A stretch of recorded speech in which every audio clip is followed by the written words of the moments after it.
York Cosmos were the best and worst of what soccer in America was. We were really the first big pioneers where big stars came to the United States.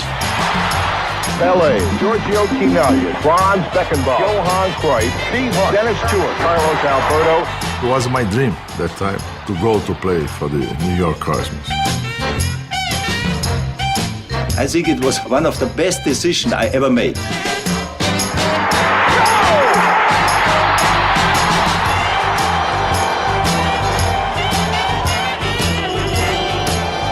All of a sudden, in that one summer, summer 1977, Cosmos took over.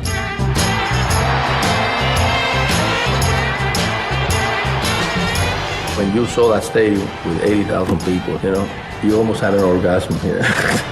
Really. It was a happening. It was an event. It was unprecedented.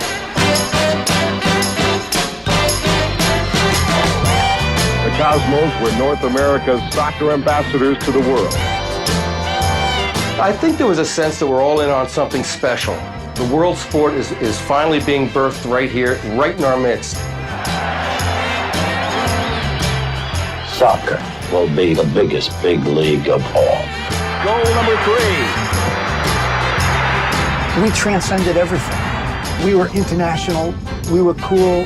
We were everything to everybody.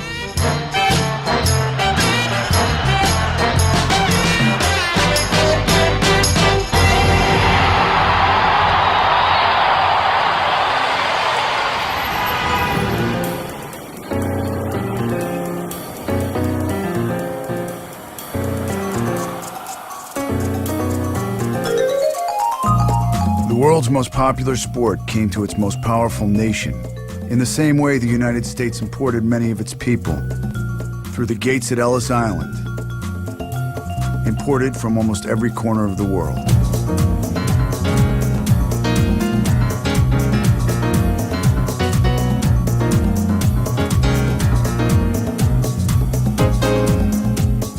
This is somewhat the cradle of New York soccer in the early days. Ethnic communities playing soccer on fields like this in and around New York for decades, really. Hyphenated Americans, we used to call them back then. German Americans, Greek Americans, but never Americans. From the melting pot came America's first great soccer team. In 1950, a free-spirited band of Yanks pulled off one of the most stunning upsets in World Cup history. The World Cup, the Tournament of Nations held every 4 years since 1930, is the global game's ultimate event. The Americans' second match in 1950 was against mighty England, the country where the modern sport was born. I was just a teenager at that time, but it was a great shock to wake up in the morning to find that England had been knocked out by the United States. You know, we just couldn't believe it. The winning goal was headed home by Joe Gaetjens, a Haitian living in New York City who made his living as a dishwasher. On the day he became an American hero, he wasn't even a U.S. citizen. It would be 40 years before the U.S. fielded a World Cup team again. Americans don't have the attention span that people around the world do for watching a sport that is free-flowing and continuous. Hot smash. Burleson's going to have a long throw. He makes it. That ends the inning. Bottom of the 7th, 5-3, Cincinnati. In our sports, there are all these artificial stops and starts, which we use to indulge ourselves in beer and Cracker Jacks and whatever. Football, baseball, basketball, hockey all have natural breaks. I think that people watching soccer for the first time are wondering what's going on. It's just up and down, up and down. Our football is a game without stopping, a game where you've got to think for yourself, a game what you do with your feet and not with your hands. I mean, all these things are totally different for the American public.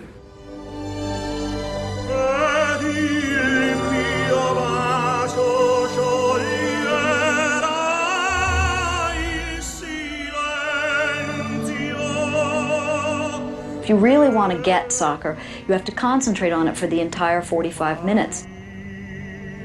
I have sometimes likened it to a play. If you go to a play in the theater, you're going to pay attention to it until the intermission. Then you take a break and talk about it, and then you go sit back down again and watch the entire second act. Soccer's like that. It's not like the other American sports.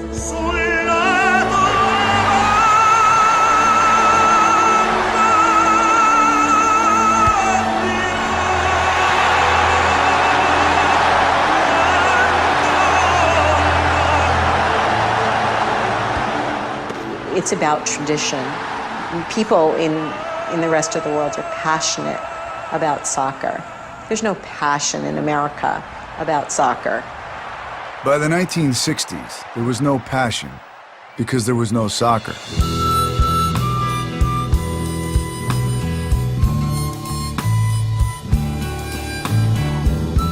It was just a country where 99.9% recurring of the population had never heard of it. There were no youth leagues, no amateur teams, no nothing. It was an absolute barren country in terms of soccer. And yet the next great American football club would change the world's game forever. Steve Ross would need more than just a game to transform the cosmos into a major league attraction. New York, we talk about Joe DiMaggio, and we talk about Babe Ruth, and we talk about Mickey Mantle, and we talk about Joe Namath. And we said, you know, what we really need in this team is a big name player.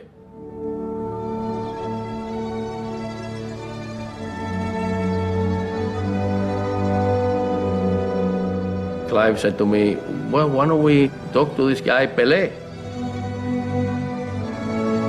I said, well, who's Pelé? I have no idea.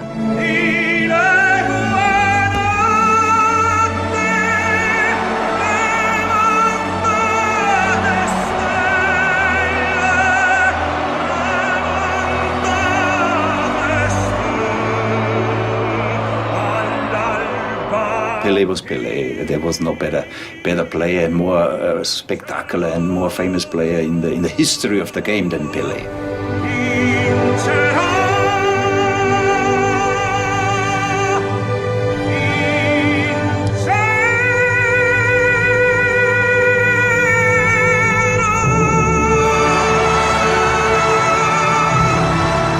As a boy growing up in the slums of Brazil, he saw his father weep after their country's loss in the 1950 World Cup final. Pelé vowed to win one for his father.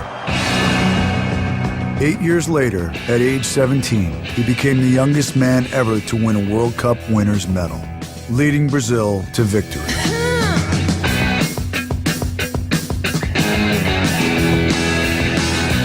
The first of a record 3 World Cup championships. There was only one player in the world who could break through this crust here of, you know, just antipathy more than just indifference, and that was Pelé.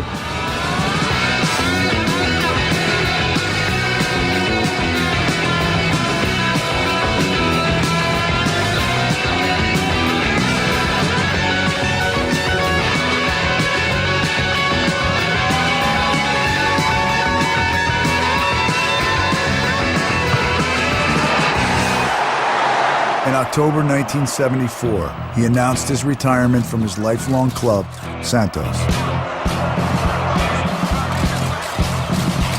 Clive came to us one day and said, you know, I think there's a chance of getting Pelé. When Steve Ross looked at Pelé, he didn't just see the world's greatest soccer player. He saw a global brand.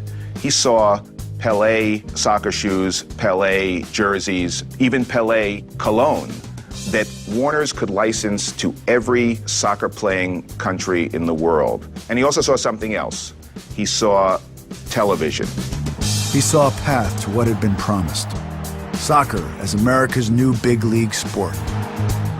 What's it going to cost? I mean, that's always the first question. Propose a 5-part deal, 5 contracts. 3 years for playing, 10 years of worldwide marketing rights, a 14-year PR contract, a music contract. The total package was, we owned him lock, stock, and barrel.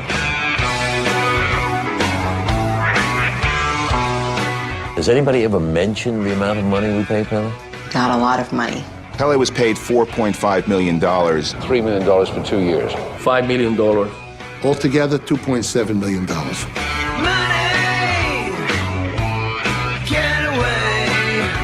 highest paid player in baseball became the home run king that year. Henry Hank Aaron was making $200,000 a season.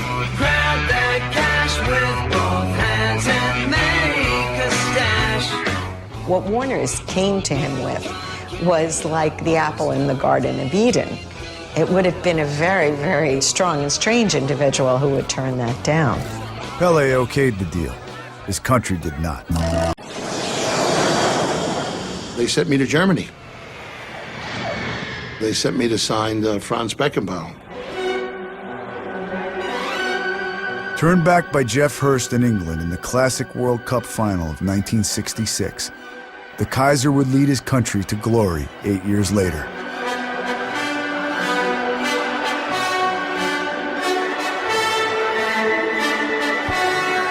Talk about someone who was the ultimate team leader, the one that organized in the back and was just so calm and collective on the ball. You never got the sense that he was in any sort of state of panic, regardless of whether he was up by 4 goals or down by 4 goals.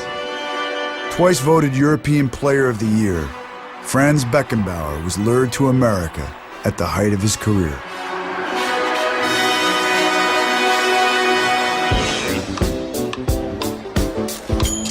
I knew Pelé was there, Giorgio Ghinaglia was there, but the rest I didn't know. So it was an adventure.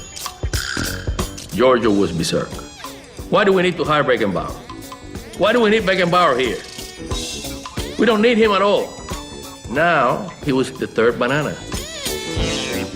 Beckenbauer's first game was a 4-2 loss to arch-rival Tampa Bay. The following week, they beat Toronto at home in front of 31,000 fans. Steve Ross wanted more. Steve was what you would call a star fucker. Every time, somebody was in New York shooting a film or doing an album or whatever, they got dragged to a Cosmos game. Warner Communication. You own a movie company, you own 6 record companies, cable. I think you can get celebrities. I think that's pretty easy. Actors, actresses, politicians, you name it, we had them all at the stadium.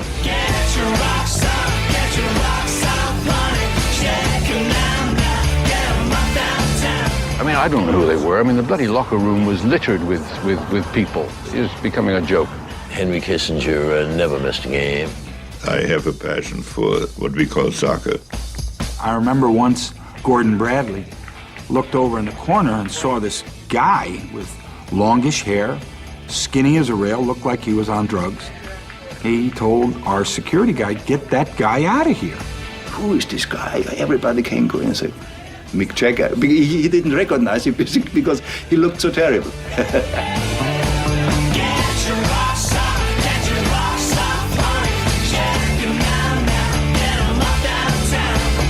Jagger and Kissinger were welcomed on a weekly basis, while the first 2 men on the Cosmos team were quietly shown the door.